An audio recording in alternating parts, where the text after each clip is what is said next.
दोस्तों बहुत बहुत स्वागत है आप सभी का एक बार फिर से। जी हाँ दोस्तों, आज पूरे दिन की कई महत्वपूर्ण और बड़ी खबरें निकलकर सामने आ रही हैं। जानेंगे सभी खबरों को विस्तार से। तो दोस्तों, खबरों में आगे बढ़ने से पहले वीडियो को एक प्यार भरा लाइक जरूर कर दें और ताजा खबरों को जानने के लिए चैनल को सब्सक्राइब भी जरूर कर लें। तो देखते हैं पहली बड़ी खबर क्या निकल कर आ रही है।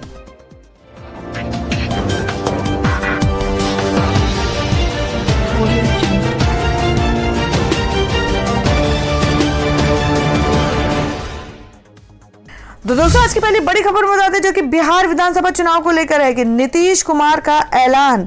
कहा ये मेरा आखिरी चुनाव है, अंत भला तो सब भला। जी हम बात करें कि बिहार विधानसभा चुनाव में तीसरे चरण के मतदान से पहले मुख्यमंत्री नीतीश कुमार ने बड़ा ऐलान किया है। पूर्णिया में चुनावी जनसभा को संबोधित करते हुए नीतीश कुमार ने कहा कि ये मेरा आखिरी चुनाव है। नीतीश कुमार ने कहा कि जान लीजिए, आज चुनाव का आखिरी दिन है और परसों चुनाव है। ये मेरा अंतिम चुनाव है, अंत भला तो सब भला। बता दें, तेजस्वी यादव अपने भाषणों में लगातार कह रहे थे कि नीतीश कुमार थक गए हैं और अब उन्हें आराम करना चाहिए। इस मास्टर स्ट्रोक को महागठबंधन के खिलाफ सहानुभूति बटोरने का एक जरिया भी माना जा रहा है। बिहार विधानसभा चुनाव के तीसरे और अंतिम चरण का मतदान शनिवार को होगा। तीसरे चरण के मतदान के लिए यानी गुरुवार को 15 जिलों की 78 सीटों के लिए चुनाव प्रचार का आखिरी दिन है। ऐसे में सभी राजनीतिक पार्टियों ने अपने उम्मीदवारों के लिए पूरी ताकत झोंक दी है। चुनाव के परिणाम 10 नवंबर को आएंगे। चिराग पासवान का नीतीश पर हमला जारी है। उधर लोक जनशक्ति पार्टी के प्रमुख चिराग पासवान की ओर से मुख्यमंत्री नीतीश कुमार के ऊपर हमले जारी हैं। चिराग पासवान ने दावा किया कि नीतीश कुमार 10 नवंबर के बाद बिहार के मुख्यमंत्री नहीं रहने वाले हैं। इसके बाद नीतीश कुमार को अपना बंगला खाली करना होगा। चिराग पासवान ने कहा कि जिस तरह से लोगों में उत्साह दिख रहा है और पहले 2 चरणों के रुझान से तय है कि अधिकांश सीटों पर लोजपा के प्रत्याशी जीत रहे हैं। इसके साथ ही उन्होंने एक बार फिर बीजेपी एलजेपी की सरकार बनने की बात कही है। चिराग पासवान ने कहा कि 10 नवंबर के बाद बीजेपी और एलजेपी की सरकार बनेगी। यही नहीं, उन्होंने लोगों से बीजेपी एलजेपी की सरकार बनाने के लिए अपील भी की है। हालांकि उन्होंने खुद को मुख्यमंत्री की रेस में नहीं बताया, लेकिन कहा कि 5 दिन बाद सब साफ हो जाएगा। और वहीं आपको अगली खबर में आपको बता दें कि किशनगंज के 4 सीटों पर कांटे की टक्कर। एआईएमआईएम फैक्टर ने उड़ाई सभी की नींद। जी हम बात करें कि बिहार विधानसभा चुनाव के तीसरे चरण में सीमांचल के जिस जिले की सबसे ज्यादा चर्चा है वो है किशनगंज। नेपाल और बांग्लादेश की सीमा के करीब इस जिले में चुनावी माहौल गर्म है। मुस्लिम बहुल आबादी वाले किशनगंज पर सभी की नजर है। जिले की 2 सीटों पर जेडीयू अपना कब्जा बरकरार रखने की पूरी कोशिश कर रही है, तो कांग्रेस और एआईएमआईएम अपनी एक सीट को फिर से जीतने की कोशिश में है। और वहीं अगली खबर में आपको बता दें कि प्याज हुई 100 रुपए किलो, तो तेजस्वी यादव ने बीजेपी को कसा तंज। कहा महंगाई डायन नहीं भौजाई नजर आ रही है। जी हम बात कर रहे हैं कि बिहार में तीसरे और अंतिम चरण के चुनाव प्रचार जोरों पर है और हर पार्टी के दिग्गज नेता मतदाताओं को अपनी ओर मोड़ने में व्यस्त है। नेताओं के पास मुद्दों की कमी नहीं है, तो वहीं चुनावी के शोर शराबे के बीच महंगाई भी एक बड़ा मुद्दा है। इस मुद्दे को लेकर आरजेडी नेता तेजस्वी यादव ने भारतीय जनता पार्टी पर तंज कसा है। आरजेडी नेता तेजस्वी यादव ने कहा कि भाजपा के लोग प्याज की माला पहनकर घुमा करते थे और गाना गाते थे, महंगाई डायन खाए जात है। अब जब प्याज का दाम 100 रुपए किलो हो गया है, इन्हें महंगाई डायन नहीं भौजाई नजर आ रही है। और वहीं अगली बड़ी खबर में आपको बता दें कि जीतन राम मांझी बोले कि बिहार को नीतीश कुमार की जरूरत है, उनकी जगह लेने वाला कोई नहीं है। जी हम बात करें कि बिहार विधानसभा चुनाव 2020 के तीसरे चरण के वोट 7 नवंबर को पड़ेंगे और 10 नवंबर को चुनाव परिणाम आएंगे। बिहार में तीसरे और आखिरी चरण की वोटिंग के पहले सभी राजनीतिक पार्टियां चुनाव में अपनी पूरी ताकत झोंकने में जुटी है। इसके साथ ही नेताओं का एक दूसरे पर आरोप प्रत्यारोप का दौर और तेज हो चुका है। वहीं बिहार विधानसभा चुनाव में तीसरे चरण के मतदान से पहले मुख्यमंत्री नीतीश कुमार ने बड़ा ऐलान किया है कि ये मेरा आखिरी चुनाव है। नीतीश कुमार के इस बयान पर हिंदुस्तानी अवाम मोर्चा HAM के प्रमुख जीतन राम मांझी ने प्रतिक्रिया व्यक्त की है। मांझी ने नीतीश कुमार को चुनाव में टक्कर देने को तेजस्वी यादव पर भी हमला बोला है। गुरुवार को जीतन राम मांझी ने कहा कि तेजस्वी यादव ने किन कारणों से विरोध किया या जेल गए, उनकी एकमात्र योग्यता यह है कि वे एक सीएम के बेटे हैं। नीतीश कुमार पिछले 15 वर्षों से लोगों के लिए काम कर रहे हैं और हमें उम्मीद है कि वे भविष्य में भी ऐसा करते रहेंगे। और वहीं अगली खबर में आपको बता दें कि सीएम नीतीश कुमार के अंतिम चुनाव की बात पर गरमाई सियासत। तेजस्वी यादव, चिराग पासवान ने कही है बड़ी बात। जी हां, बात करें कि बिहार विधानसभा चुनाव के अंतिम चरण के अंतिम दिन अपने अंतिम चुनाव प्रचार में मुख्यमंत्री नीतीश कुमार ने अपने राजनीतिक जीवन को लेकर बड़ी बात कही। उन्होंने कहा कि यह उनका अंतिम चुनाव है, अंत भला तो सब भला। नीतीश कुमार के इस बयान के बाद बिहार में सियासत गर्म हो गई है। लोक जनशक्ति पार्टी के अध्यक्ष चिराग पासवान ने कहा कि 5 साल का हिसाब नहीं दिया और अभी से बता दिया कि आगे भी हिसाब देने नहीं आएंगे। एलजेपी के आधिकारिक ट्विटर हैंडल से कहा गया कि जो लोग मैदान छोड़कर भाग चुके हैं उन पर कौन विश्वास करेगा। उधर राष्ट्रीय जनता दल आरजेडी के नेता तेजस्वी यादव ने कहा कि वे पहले से कह रहे हैं कि नीतीश कुमार थक चुके हैं। इस मामले में जनता दल यूनाइटेड ने भी सफाई दी है। और वहीं अब अगली खबर में आपको बता दें कि सीएम योगी आदित्यनाथ के टारगेट पर अब डॉन अबू सलेम मांगी गई करीबियों की अवैध संपत्ति की सूची। जी हां, आपको बता दें कि उत्तर प्रदेश की कानून व्यवस्था को बिगाड़ने में बड़ी भूमिका अदा करने वाले जेल में माफिया तथा गैंगस्टर का आर्थिक साम्राज्य अब मुख्यमंत्री योगी आदित्यनाथ के रडार पर है। पूर्व सांसद अतीक अहमद, विधायक मुख्तार अंसारी के बाद अब अंडरवर्ल्ड डॉन दाऊद इब्राहिम का खास गुर्गा प्रदेश सरकार के निशाने पर है। योगी आदित्यनाथ सरकार ने प्रदेश के सभी बड़े माफिया नेटवर्क को धाराशाही करने का बड़ा अभियान चलाया है। अब तक अभियान में निशाने पर मुख्य रूप से माफिया डॉन मुख्तार अंसारी, अतीक अहमद, अनिल दुजाला और सुंदर भाटी रहे हैं। जेल में बंद माफिया डॉन अबू सलेम के करीबियों की अवैध संपत्ति जमा करने के मामले में जल्द ही कार्रवाई होगी। उत्तर प्रदेश में 40 माफिया सरगना पर सरकार की नजर टेढ़ी हो गई है। अब तक यहां उनके करीब 300 करोड़ रुपए की अवैध संपत्ति और धंधों को बंद किया गया है। बड़ी खबर बता दें कि काजू, बादाम और किशमिश की कीमतों में भारी गिरावट, लेकिन जल्द बढ़ सकते हैं दाम। जी हां, बात करें कि कोरोना लॉकडाउन की मार कहें या कुछ और, लेकिन बीते कुछ महीने से देश के मेवा बाजार को मंदी का ग्रहण लगा हुआ है। जानकारों का कहना है कि कई साल बाद मेवा बाजार में इस तरह की मंदी देखी गई है, लेकिन अच्छी बात यह है कि अब ये मंदी कुछ ही दिन की मेहमान है, क्योंकि दिल्ली सरकार समेत देश के और दूसरे राज्यों में शादी समारोह में शामिल होने वाले मेहमानों की संख्या में छूट दे दी है। खुले मैदान में ये छूट अनलिमिटेड तक है, जिसे लेकर मेवा बाजार समेत दूसरे बाजारों में भी खुशी का लहर है। और दोस्तों में अगली बड़ी खबर में आपको बता दें जो कि खुशखबरी है। आपको बता दें कि भारत में फरवरी तक लॉन्च हो सकती है कोविड-19 वैक्सीन। जी हां, ऐसा वैज्ञानिकों ने कहा है कि कोरोना वायरस महामारी की रफ्तार कम जरूर हुई है, लेकिन थमी नहीं है। संक्रमण के कहर के बीच लोगों को बेसब्री से किसी कारगर वैक्सीन का इंतजार है। इस रेस में भारत की 3 ऐसी वैक्सीन है जो कामयाबी से बस कुछ ही कदम दूर है। तीनों का ट्रायल अंतिम चरण में चल रहा है। एक वरिष्ठ सरकारी वैज्ञानिक ने रॉयटर्स को बताया कि भारत सरकार द्वारा समर्थित कोविड-19 वैक्सीन फरवरी 2021 तक आ सकती है। उन्होंने कहा कि इसका रिजल्ट बेहतर पाया गया है। वैक्सीन का ट्रायल अंतिम चरण में है। अगर सब कुछ ठीक रहा तो फरवरी की शुरुआत में वैक्सीन आ सकती है। बता दें कि भारत बायोटेक ICMR के साथ मिलकर कोरोना की वैक्सीन बना रही है। ये वैक्सीन अगले साल की तिमाही में लॉन्च हो सकती है। और दोस्तों में अगली खबर बता दें जो कि दिल्ली से आपको बता दें कि दिल्ली सीएम अरविंद केजरीवाल का बड़ा फैसला। कहा दिल्ली में ग्रीन और सामान्य दोनों तरह के पटाखों पर बैन। जी हां, आपको बता दें कि दिल्ली में गुरुवार को हुई रिव्यू मीटिंग में सीएम अरविंद केजरीवाल ने एक बड़ा फैसला लिया है। कोरोना और बढ़ते प्रदूषण को देखते हुए दिल्ली में पटाखों को बैन कर दिया गया है। ये बैन पटाखे खरीदने, बेचने और चलाने पर होगा। दिवाली पर किसी भी तरह के पटाखे नहीं चलेंगे। ग्रीन और सामान्य दोनों ही तरह के पटाखे बैन रहेंगे। पटाखों पर प्रतिबंध 7 नवंबर से 30 नवंबर तक रहेगा। गौरतलब है कि आज कोरोना वायु प्रदूषण और पटाखों को लेकर दिल्ली सरकार की रिव्यू मीटिंग थी। इसी मीटिंग के चलते ही दिल्ली सरकार ने नेशनल ग्रीन ट्रिब्यूनल में जवाब दाखिल करने के लिए शुक्रवार तक का वक्त मांगा था। और वहीं अगली खबर में आपको बता दें कि दिवाली पर लक्ष्मी पूजा करेगी दिल्ली सरकार। केजरीवाल बोले होगी सकारात्मक अनुभूति। जी हम बात करें कि इस बार दिवाली के अवसर पर दिल्ली की अरविंद केजरीवाल सरकार लक्ष्मी पूजा का आयोजन करेगी। इस संबंध में सीएम केजरीवाल का कहना है कि इससे सकारात्मक अनुभूति होगी। केजरीवाल ने बताया कि इस पूजा का टीवी चैनलों पर भी प्रसारण किया जाएगा, जिससे दिल्ली वासी भी इसके गवाह बन सकेंगे। आपको बता दें कि उन्होंने कहा कि हम दिवाली का उत्सव एक साथ मनाएंगे, लेकिन हम लोग किसी भी कीमत पर पटाखे नहीं चलाएंगे। पटाखे चलाना अपने बच्चों और परिवार वालों की जिंदगी के साथ खेलने जैसा है। दिवाली के दिन शाम 7:39 पर हम साथ मिलकर लक्ष्मी पूजा करेंगे। तो दोस्तों, खबरों में आगे बढ़ने से पहले जान लेते हैं आज के माइंड क्विज के सवाल को। आज का सवाल है आपको बताना है कि गोवा की राजधानी कहाँ है। इसका जवाब आपको वीडियो के नीचे कमेंट बॉक्स में देना है और सही जवाब देने वालों को रैंडमली लेकर जाएगा और वो जीत सकते हैं एक बम्पर पुरस्कार। तो बढ़ते हैं अगली खबर की ओर। और दोस्तों, मैं अब अगली बड़ी खबर बता दें कि अचानक अंडे की कीमतों में आई भारी गिरावट, हुए 20% तक सस्ते।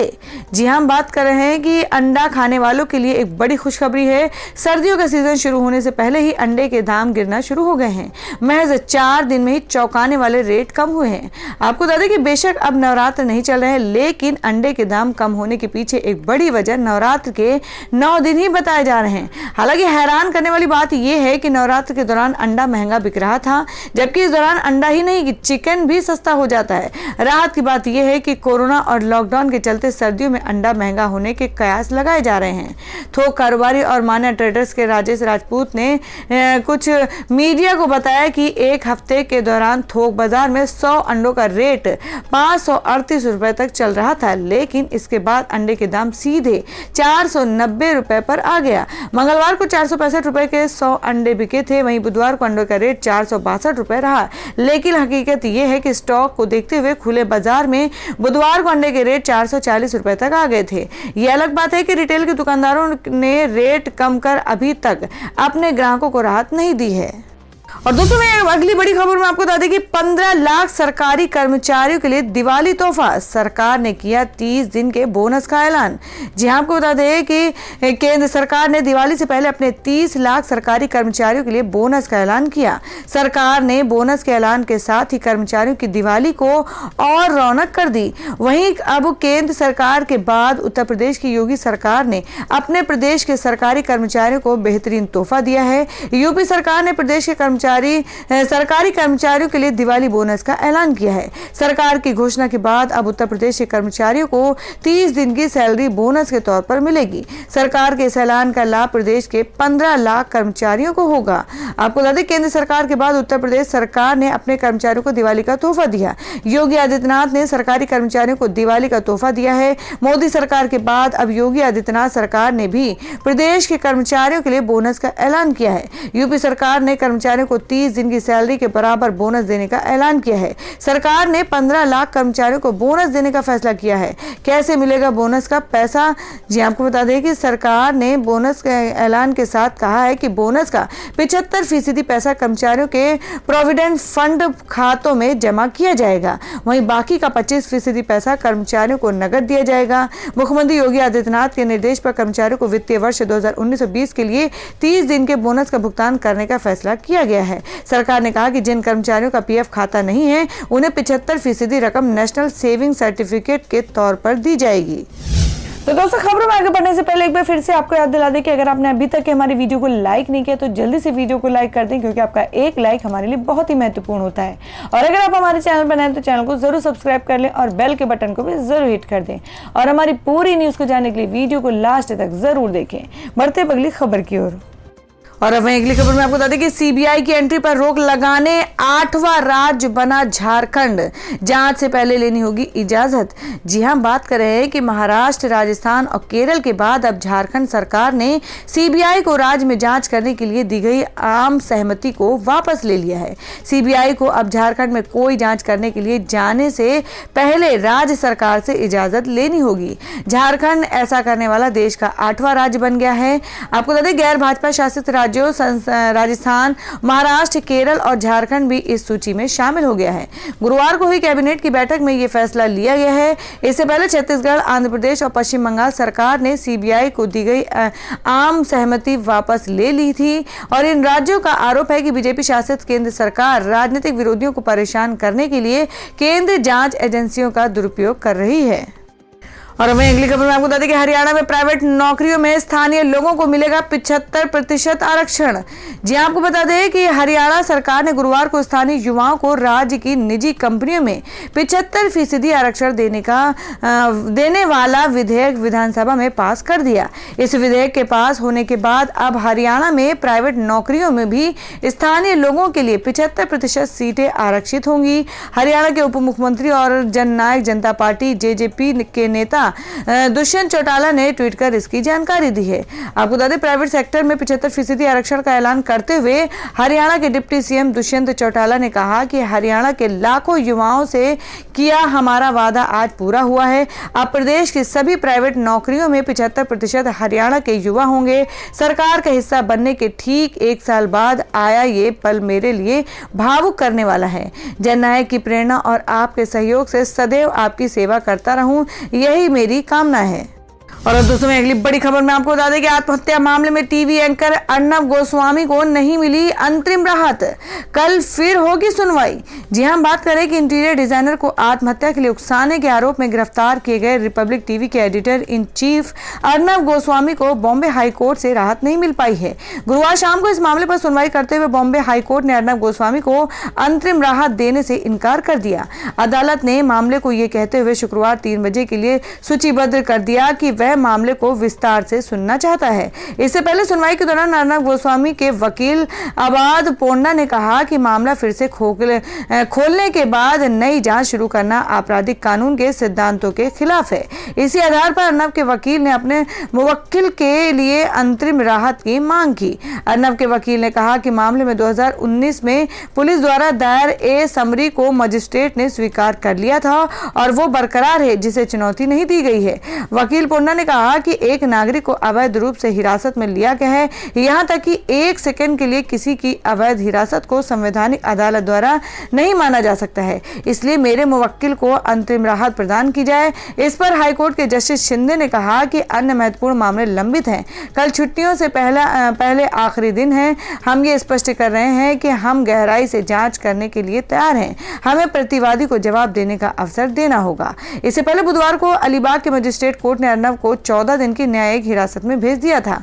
हालांकि पुलिस की ओर से पुलिस कस्टडी की मांग की गई थी, जिसे अदालत ने नकार दिया। बता दें कि यह मामला मई 2018 का है, जिसमें 53 वर्षीय इंटीरियर डिजाइनर अनवर नाइक ने आत्महत्या की थी और अपने सुसाइड नोट में 3 लोगों के नाम लिखे थे। नोट में अर्नब गोस्वामी के अलावा फिरोज शेख और नीतीश सारडा का नाम था। और वह बता दें कि उत्तर प्रदेश में भी खतरनाक स्तर पर पहुंचा प्रदूषण। अलीगढ़ में छाई धुंध, लखनऊ में लोगों को सांस लेने में आ रही है दिक्कत। जी हां, आपको बता दें कि उत्तर प्रदेश में प्रदूषण खतरनाक स्तर पर पहुंच गया है। हवा दूषित हो गई है, धुंध छाई हुई है, लोगों को सांस लेने में दिक्कत आ रही है। वहीं प्रदूषण की वजह से आंखों में जलन की समस्या भी झेलनी पड़ रही है। प्रदूषण बढ़ने की वजह से वायु गुणवत्ता बिगड़ती जा रही है। प्रदेश की राजधानी लखनऊ में भी प्रदूषण खतरनाक स्तर पर पहुंच गया है। केंद्रीय प्रदूषण नियंत्रण बोर्ड के आंकड़ों के अनुसार लखनऊ में वायु गुणवत्ता सूचकांक खराब श्रेणी पर है। अलीगढ़ में वायु गुणवत्ता सूचकांक खतरनाक पर पहुंच गया है। गाजियाबाद के लोनी इलाके में गुरुवार सुबह AQI 635 तक पहुंच गया। देश में वायु प्रदूषण से निपटने के लिए केंद्र सरकार द्वारा लाए गए अध्यादेश को लागू किया गया था। इसके बाद भी वायु प्रदूषण में कोई कमी नहीं दिख रही है। उत्तर भारतीय राज्यों में हवा की गुणवत्ता लगातार दूषित हो रही है। उत्तर प्रदेश, हरियाणा सहित कई राज्यों में प्रदूषण से लोगों को सांस लेने में परेशानी हो रही है। लोगों ने आंखों में जलन की महसूस की है। कई जगह प्रदूषण से विजिबिलिटी कम होती जा रही है। प्रदूषण बढ़ने से ज्यादातर राज्यों में हवा की गुणवत्ता खराब हो चुकी है। और वहीं अगली खबर में आपको बता दें जो कि मध्य प्रदेश इलेक्शन के रिएक्शन को लेकर आ रही, जिसमें दिग्विजय सिंह बोले कि ईवीएम पर भरोसा नहीं, जिसमें चिप वह हो सकती है हैक।